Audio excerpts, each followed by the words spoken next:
Welcome to Surendra mobiles. ఈరోజు నేను ఒకటి బిల్లింగ్ మిషన్కి నేను ఆర్డర్ పెట్టా. ఇది ఏంటంటే గ్లాసులు పౌచులు కాడ కౌంటింగ్ కరెక్ట్గా ఉంటుంది అని చెప్పి ఒక బిల్లింగ్ మిషన్ తెప్పించుకున్నా. సో ఫ్లిప్కార్ట్లో ఆర్డర్ పెట్టా. ఒకసారి చూడండి, మిషన్ వచ్చింది ఇప్పుడే. ఇది అన్బాక్సింగ్ వీడియో అనమాట. మీకు చాలా యూస్ఫుల్ ఉంటుంది ఎవరికైనా కావాలనుకుంటే, కానీ జాగ్రత్తగా చూసి ఆర్డర్ పెట్టుకోండి. నాకైతే మాత్రం ఓపెన్ చేసింది వచ్చింది చూడండి. ఇది సీల్ ఓపెన్ చేసి ఉంది. ఇంకా దరిద్రం ఏంటంటే ఒక్క నట్టు కూడా లేదు. చూడండి, ఒక్క నట్టు కూడా లేదు. మొత్తం యూజ్ చేసింది పంపించాడు. అసలు చూడండి ఎంత గలీజ్గా ఉందో దేవుడా. ఇలా పంపిస్తే ఏమనుకుంటారని కూడా లేకుండా ఇలా పంపించేశాడు. మీరు నమ్ముతారో నమ్మరో, ఆర్డర్ డేట్ కూడా చూపిస్తా, ఒకసారి చూడండి. ఇద్దండి, ఇప్పుడే క్యాన్సిల్ చేసాం. మళ్ళీ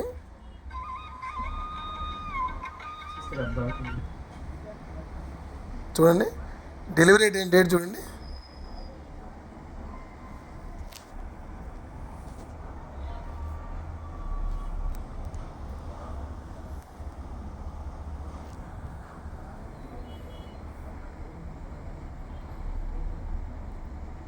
cancelled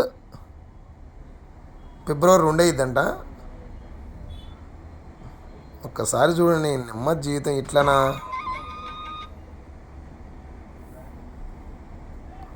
my account, sorry, orders, refund request, February 13, February 19, delivery today, February 19 delivery అయింది. రిటర్న్ ఫిబ్రవరి 19, అంటే ఈరోజు డెలివరీ అయింది. 13వ తారీఖు ఆర్డర్ పెట్టుకుంటే 19వ తారీఖు డెలివరీ అయింది.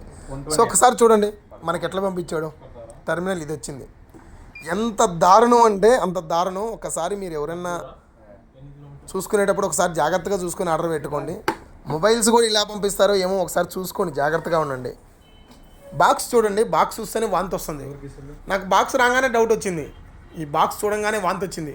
ఎన్నిసార్లు రిటర్న్ పోయి మళ్ళీ కూడా మనకి డెలివరీ ఇచ్చారా అని ఫీల్ కలుగుతుంది ఈ బాక్స్ చూస్తేనే.